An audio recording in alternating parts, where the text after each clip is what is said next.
수산물은 첫 번째 블루오션이다 이렇게 되어 있습니다. 수산물은 블루오션이다. 보시면은요. 이게 어디냐면 여의도입니다. 여의도의 밤거리예요.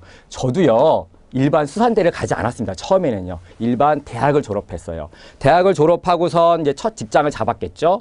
제 이야기를 들으시면서 여러분하고 한번 빗대서 생각해 보시면은 도움이 되실 것 같아서 말씀을 드리는 거예요. 첫 직장을 여의도에서 잡고서 직장 생활을 하는데요. 직장 생활에 애환이 되게 많잖아요. 그렇죠? 그래서 이제 밤마다 이제 술로 이제 애환을 달래는 거죠. 뭐 상사 욕도 하고, 그 다음에 업무 스트레스도 풀고, 제가 직장 다니는 여의도에는 이렇게 선술집이 많았어요. 거리에 포장마차가 쫙 있는 선술집이 많아서 이쪽에서 회식 끝나고 동료라든가 아니면은 뭐 여러 가지 직장 상사라든가 회포를 풀었죠. 이렇게 술로 회포를 푸는 날들이 하루하루 지나가고 있습니다. 아마 여러분들도 이런 고민 많이 하시고 직장 다니시는 분은 다 아실 거예요. 직장인의 애환은 대부분 술자리를 포해서 풀죠. 근데요, 제가 정말 좋아하는 게 있어요. 뭘 좋아하냐면요. 바로 이거거든요. 저는요, 소주 한 잔에다가 홍합탕을 정말 너무너무 좋아합니다. 여러분들 아시잖아요. 따끈한 홍합탕, 무 들어가고 고추 들어가고 또 가진 자체가 들어가는 따끈한 홍합탕에다가 소주 한 잔 드시면 얼마나 맛있어요. 그렇죠? 특히 겨울에 그렇죠? 죽이잖아요. 그렇죠? 그래서 이 홍합탕을 정말 좋아했는데요. 제가 다니는 직장 앞에는 포장마차에 홍합탕을 팔 때가 되게 많았어요. 그래서 항상 홍합탕을 좀 먹었죠. 그런데 어떤 일이 있었냐면요. 한 번은 직장 생활을 끝나고 이제 저녁에 홍합탕을 먹고 그 다음날 가서 또 홍합탕을 먹었는데 어떤 날은 포장마차 아주머니가 홍합탕을 많이 주시는 거예요. 또 어떤 날은 홍합탕을 되게 조금 주세요. 그래서 제가 물어봤죠. 아주머니 왜 오늘 홍합탕을 조금 주시나요? 저 홍합을 많이 들어가는 게 좋은데요. 그러니까 아주머니가 이렇게 말씀하시더라고요. 홍합이 비싸서 그래. 이렇게 말씀하세요. 며칠 전만 하더라도 홍합이 되게 싸다고 많이 주셨는데 오늘은 왜 비싸지? 물론 아무 생각 없이 이렇게 해서 시간이 다시 계속 흘렀습니다. 요 의구심만 남아 있었겠죠. 그래서 직장 생활을 계속 하다 보니까 요 이제 생활이 쳇바퀴 돌듯이 계속 도는 거죠. 일하고 집에 오고 또 술 한잔 하고 일하고 집에 오고 술 한잔. 요 직장 생활을 계속 하다 보니까 저한테도 위기가 닥치는 것 같아요. 어떤 위기가 닥쳤냐? 과장님, 부장님, 이사님 이런 분들 직장생활에서 그렇죠. 이제 퇴사를 하십니다. 본인이 원해서 퇴사를 하시면 굉장히 좋은데 본인이 원치 않으셔서 퇴사하신 분들이 계시더라고요. 그러니까 보통 우리 구조조정이라고 그러죠. 그러니까 구조조정을 당하면서 이제 항상 걱정하시는 게 아이고 앞으로 뭘 해서 먹고 살지, 평생 직장이 무너지는구나 이런 걸 많이 봤어요. 또한 나이 많으신 분들 있잖아요. 직장인 이제 연배가 있으신 분들, 직책이 있으신 분들, 특히 기술직이 아니고 영업직이 아니신 분들은 밖에 나와서 하실 게 별로 없더라고요. 저도 고민이 쌓이는 거예요. 이렇게 매일매일 쳇바퀴 돌듯이 직장 생활을 하다가 나중에 아무런 기술이 없이 나오면 과연 나는 어떻게 살아야 되나. 그래서 정신이 번쩍 들었습니다. 앞으로 과연 나는 그러면 어떻게 살아야 될까 하고 깜짝 놀라는 거죠. 깜짝 놀랐어요. 정말 깜짝 놀랐어요. 앞으로 어떻게 살아야 될까. 그래서 많은 고민을 했습니다. 저도요. 그렇게 직장 생활에서 또 계속했죠. 그러면서 요번에는 부모님과 함께 이제 직장 생활하고 토요일 날 뭐 부모님과 함께 일요일 날 함께 마트를 가요. 여러분도 마트 자주 가시잖아요. 그렇죠? 마트를 가서 제가 진짜 좋아하는 삼겹살 앞에 갔습니다. 삼겹살 앞에 가니까 마트에 보통 삼겹살이요. 100g당, 마트에서 파는 100g당 보통 1,500원에서 2,500원 그 사이에서 왔다 갔다 하는 것 같아요. 어느 날 한번 가니까요. 삼겹살을 세일한다고 1,500원이라고 그러고요. 사람들이 막 몰려서 사고 있어요. 그 옆에는요. 고등어 가게가 있었어요. 고등어 가게가 있었는데요. 고등어 가게도 사람이 굉장히 많았습니다. 그래서 저도 뭐를 먹을까 고민을 하다가 그래 오늘 삼겹살을 세일하니까 삼겹살을 먹어야 되겠다 생각하고서 가서 삼겹살을 샀죠. 그 다음날 며칠 뒤에 또 마트를 갔어요. 부모님하고 같이 갔죠. 마트를 갔는데요. 이번에는요. 삼겹살 가격이요. 조금 올라서 한 1,800원, 2,000원 정도 된대요. 이제 세일 기간이 끝났나 봐요. 그런데 이런 이상한 일이 생겼어요. 어떤 일이 생겼냐면요. 사람들이 비싸네? 이렇게 하고서 그렇게 문전성시를 이루던 삼겹살 가게 사람들이 뚝 끊겼어요. 그런데 밤에 옆에 고등어 가게를 보니까요. 저번보다 가격도 이것도 좀 차이가 있는 것 같은데 역시 사람이 많더라고요. 이상하다. 삼겹살은, 축산물은 우리가 생각할 적에 가격에 대해서 사람들이 굉장히 민감하게 생각을 하는데 수산물은 왜 가격에 대해서 민감하게 생각을 안 하지? 그게 좀 의아했습니다. 그러면서 또 생각이 났죠. 아, 저번에 홍합 아주머니, 포장마차 홍합 아주머니 있잖아요. 홍합 하시던 분이요. 그때는 홍합을 조금 주고 많이 주고 가격에 차이서 이렇게 많이 주시는데 사람들이 수산물 가격을 잘 모르나? 그러고 한번 저도 생각을 해봤어요. 어떤 생각을 해봤을까요? 과연 삼겹살 1인분은 우리가 생각하기에 보통 1,500원에서 마트에서 2,500원. 그 사이라고 생각을 하시고요. 보통 우리가 식당에서 드실 적에는 뭐 9,000원에서 뭐 12,000원, 13,000원 1인분에 200g 기준이죠. 그렇죠? 그렇게 생각을 하시고서 그거보다 비싸다고 생각을 가격이 높으면은 비싸다고 생각하시는데 그럼 고등어는 가격이 얼마지? 새우는 얼마지? 참치는 얼마지? 삼치는 얼마지? 조기, 오징어, 문어는 가격이 얼마지? 그게 궁금했습니다. 그런데요. 아무도 저한테 그 가격에 대해서 얘기해 주는 사람이 없었어요. 그래서 찾아봤죠. 왜 수산물은 가격을 모를까? 가격의 기준이었기 때문에 그럽니다. 사람들이 가격의 기준이 있다 그러면 삼겹살이 1,500원이 기준이다. 그럼 그 기준을 알고 있다면은 그거보다 저렴하면은 싸다.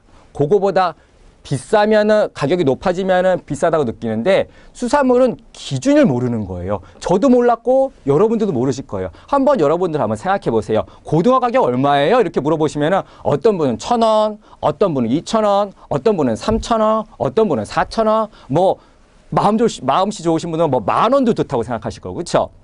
기준이 없잖아요. 물론 크기에 따라서 기준이 있겠죠. 가름할 수는 있지만 정확하게 막무가내로 고등어 얼마예요? 이렇게 물어보시면 굉장히 당황스러워요. 기준이 없구나. 왜 수산물은 기준이 없을까? 다시 한번 생각을 해보게 됐습니다. 그렇구나. 축산물이라든가 이런 것보다 수산물은 아직까지는 여러 가지 기준이라든가 사람들의 인식이 좀 부족하구나. 가격 변동도 굉장히 크구나. 쉽게 말씀드려서 자리가 좀 안 잡혔구나. 아직은 이렇게 저는 생각을 했어요. 축산물에 비해서 수산물은 가격에 대한 노출이 상대적으로 적구나 이런 걸 느꼈습니다. 보시면은요, 아까 말씀드린 뭐 고등어라든가, 고등어, 그 다음에 또 뭐 있죠? 꽁치 이런 경우요. 꽁치 이런 수산물은 상대적인 가격 노출이 굉장히 적어서 사람들이 잘 모르는구나 이런 걸 느꼈어요. 그래? 그러면 수산물이 블루오션인가? 그래서 한번 찾아봤습니다. 수산물 가격은요, 가격 변동이 굉장히 심합니다. 첫 번째.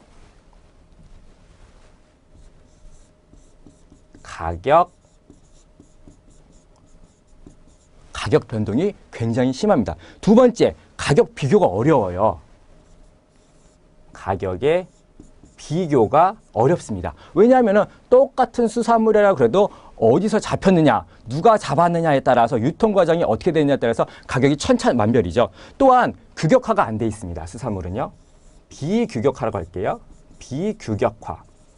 비규격화가 되어 있기 때문에 가격 노출이 적고요. 그 다음에 유통 구조도 복잡하고요. 그 다음에 또 아까 말씀드렸다시피 제일 중요한 게 수산물은 부패가 훨씬 더 잘 되죠. 부패성. 이런 여러 가지 특성들 때문에 수산물은 축산물에 대해서 상대적으로 가격 노출이라든가 기준이 좀 애매모호한 것 같아요. 그래? 그러면은 수산업을 해봐야 되나? 참고로요. 저희 집안에서는요, 수산업 하시는 분이 아무도 안 계세요. 물론 제 주변 분도 수산업 하시는 분이 아무도 안 계세요. 지금 여러분 동영상을 강의를 듣고 계시는 에듀피디 동영상 강의를 듣고 계신 여러분들도 수산업계에 계시는 분도 계실 거고요. 아니시면 이쪽 일을 해볼까 생각하시는 분들, 수산물 품질관리사를 공부하시는 분들 같은 경우에도 주변에 수산 관련된 업종에 근무하시지 않으시면 아마 태반일 걸로 저는 알고 있거든요. 그래? 수산업이 한번 블루오션인가? 그래서 한번 제가 직장 다니면서 검색해봤어요. 그런데요, 놀라운 사실이 있더라고요. 첫 번째, 수산업은요, 정보가 없어요. 여러분도 아실 거예요. 정보가 없고 또 관련된 책도 없어요. 그래서 찾기가 너무너무 힘들었어요. 제가 실질적으로 수산업에 이렇게 있으면서 알아보니까요, 수산업에 하시는 분들 같은 경우에 굉장히 큰 대규모로 하시더라고요. 우리요, 축산물 같은 경우에는 보통 농장을 하신다, 농사를 지신다 그러시면 몇천 평 이렇게 얘기하시죠. 나 요번에 축사를 몇천 평 할 거야. 굉장히 큰 거죠. 근데 수산업은 그렇게 얘기하지 않아요. 크게 하시는 분들 같은 경우는요, 헥타르라고 얘기해요. 우와, 헥타르가 얼만큼이죠? 1헥타르가요, 3,000평 정도 되시는 거죠. 굉장히 부자시죠, 그렇죠? 이러신 분이 수산물을 하시는구나. 그래서 한번 다시 생각해 보게 됐습니다. 직장을 다니면서 그래, 내가 아무도 접근하지 않는 수산업에 대해서 한번 공부를 해봐야 되겠다. 1차 산업에 대해서. 그래서 제가 공부를 다시 시작하게 됐습니다. 볼게요, 여러분들. 그래서 저는요, 수산 질병을 공부하게 됐어요. 수산 질병. 여러분 그거 아시는지 모르겠습니다. 요즘에요, 가장 유망한 직업 중에 첫 번째가 의학 계열이잖아요. 그렇죠? 의학 계열 중에서도 애견 산업이 워낙 유망하고 그랬기 때문에 수의대가 점수가 굉장히 높아졌어요. 그렇죠? 들어가기도 굉장히 어렵잖아요. 그렇죠? 근데요, 그거요. 예전에 체계가 잡히기 전에, 애견 산업이 발달하기 전에는요, 수의과 대학이요, 4년제라는 거 여러분 아세요? 지금은 6년제 됐죠. 예전에는 4년제, 심지어는 단과대학 형식으로 나와 있지도 않았고요. 농과대학 밑에 하나의 과로 있었던 적도 있었어요. 그만큼 사람들의 관심이 적었었어요. 그런데 지금은 어떻게 됐죠? 수의대 거의 최상위권 학생들이 가고 있죠. 그래서 저는 생각을 했습니다. 앞으로 10년 뒤, 20년 뒤, 30년 뒤에 과연 어떤 종목이 좋을까? 전 수산 질병을 택했어요. 수산 질병 같은 경우에는 지금은 잘 사람들이 모르고 또 하시는 분도 적지만 앞으로 미래에 국민 먹거리를 생산하고 책임지는 굉장히 중요한 임무를 띌 거라고 저는 생각했거든요. 제가 생각하는 것은 수산 질병입니다. 저는 그래서 아까 말씀드렸다시피 대학을 졸업하고 직장에 다니다가 다시 공부를 해서 수산대학을 다시 갔습니다. 수산 질병을 공부한 거죠.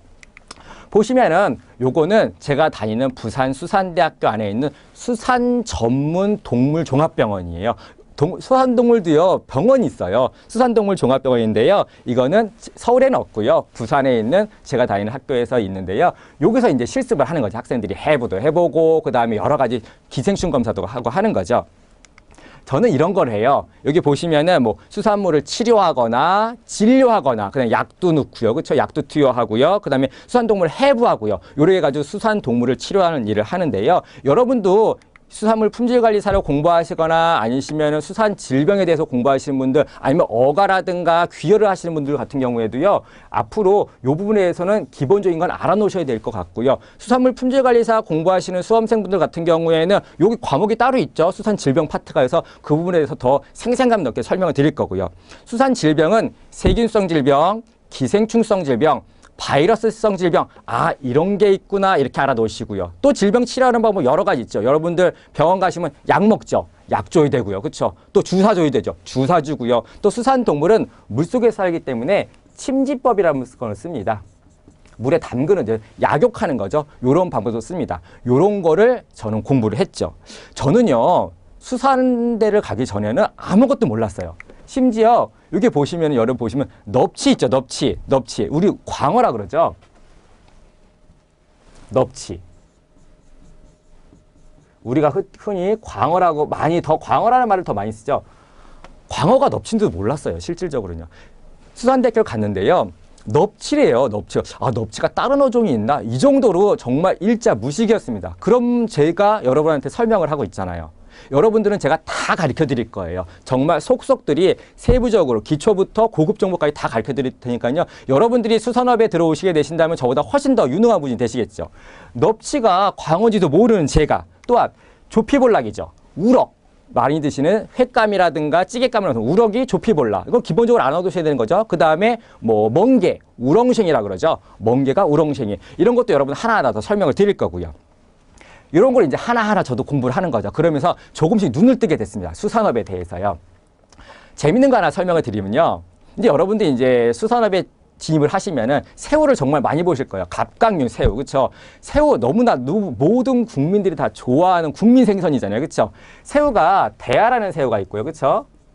종이죠. 대하가 있고요. 흰다리 새우가 있습니다. 흰다리 새우.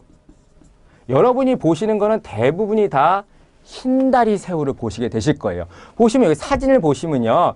대하는 다리가 약간 발그스름하고요. 그렇죠? 흰다리 새우는 약간 희끗희끗합니다. 그런데요. 이거요. 잘 못 봐요. 잘 봐도 잘 모르겠어요. 제가 봐도 잘 모르는데 여러분들 얼마나 잘 모르시겠어요. 그래서 구별할 수 있는 방법은 액각을 보시는 거죠. 앞에 보시면 요 액각이라고 그러죠. 요 뿌리라 그러는데요. 뿌리 길면은 그렇죠? 뿌리 길면은 대하. 뿌리 짧으면은 흰다리 새우. 그렇죠? 뿌리 짧으면은 흰다리 새우. 뿌리 길면은 대하. 요렇게 액각이 있고 앞에 주둥이를 기준 눈이 있고요. 주둥이 기준 뿔이 길고 짧은 거에 따라서 대하하고 흰다리 새우를 구별을 하시는 거죠. 요 설명을 왜 드리냐면요, 여러분들. 앞으로 갑각류에 대해서 굉장히 많이 배우실 거고요. 여러분들이 수산물 품질관리사, 그 다음에 수산양식기사, 그 다음에 어병기사, 그 다음에 뭐 여러 가지 자격증을 취득하시거나 귀여를 하실 적에도 요게 나올 거예요. 또 심지어는 여러분들 이쪽 일을 하시면 기본적으로 알아놓으셔야 될까? 그렇죠. 그렇죠. 그래서 이제 하나하나 저도 공부를 하면서 전문가가 돼가고 있습니다. 요 모습은 제가 양시장에 가서 진료할 때 모습이에요.